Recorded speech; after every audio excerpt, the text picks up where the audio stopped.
Good morning, students. Okay, the next thing that you are going to do with your project after you have your grids. So you should have your grids all matchy, so they should be exactly the same, and then you should have it labeled. So I have A, B, C, D, E, F, and then 1, 2, 3, 4 all the way across, and my other grid is exactly matching, so that is what step you should be on. Okay, after you have them all matchy, what you're going to do is you are going to focus on drawing the exact boxes. So what I mean by that is I'm going to look and I'm going to say, okay, box A. Okay, box A has nothing in it, so let's move on to box A1.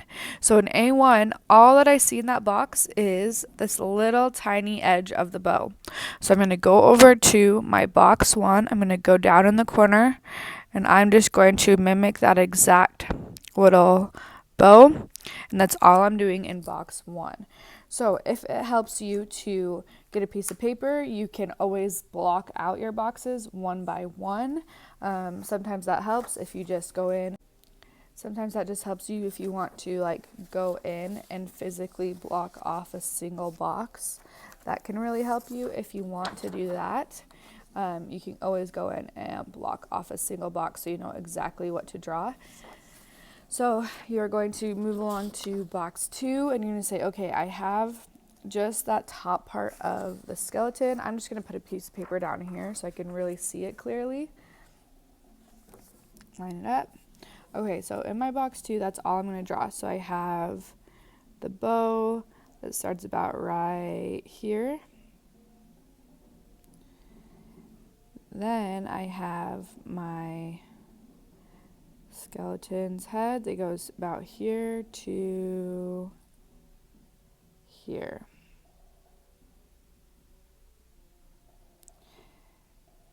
Then you're going to just go on and do every single little step. So I want to remind you with the white pencil is that you should only be doing exactly what's on the white and the outline so that you could really see what's going on with the outline and everything like that.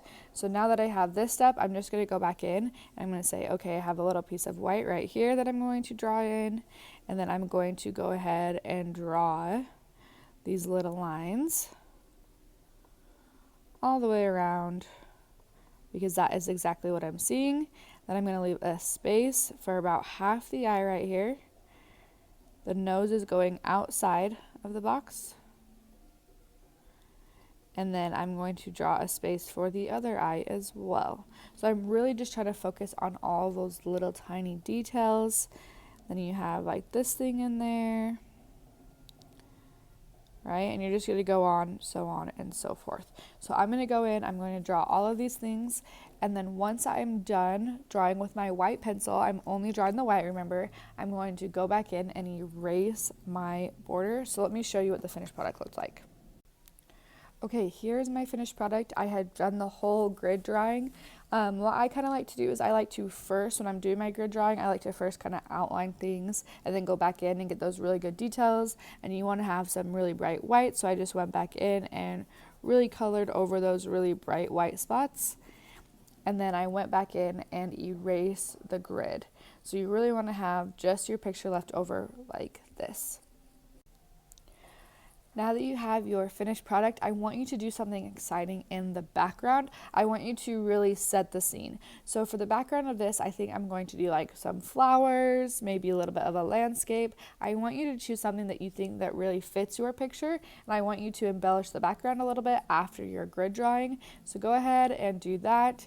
Make it something exciting. I think I might do some like little mountains or something back here, just so it doesn't look like your skeletons are just completely standing in place. Make it a little bit more exciting for them to have a real good scene to be set up on. Okay, now I have gone back in with the background. You really want to make sure that you are still highlighting the skeletons, but you just want to add a little something in the background to really set the scene. So for mine, I did kind of like a desert background. I added some plants, some cactuses, added some mountains. It's very, very simple, but you really want to just add a scene and still focus on the characters. So with this, make sure that you are focusing on value, because value is the most important part for this. So if you are at home and you're doing this on a white sheet of paper with a black color pencil, make sure that you are really focusing on value. I want to see some areas that are really, really light. I want to see some areas that are really, really dark. So with your either way, if you're doing reverse value, which is this one, or just normal value, which will be on your white paper, I really want to see that value change from light to dark. Okay, there is the finished product. Make sure that you have your grid erased in the background. After your grid is when you're going to do the background. I will be grading you on your art rubric that we talked about earlier on in the year, which is neat, good craftsmanship, creativity, flow directions, work habits, and the elements of art. The element that we are focusing on this project is value.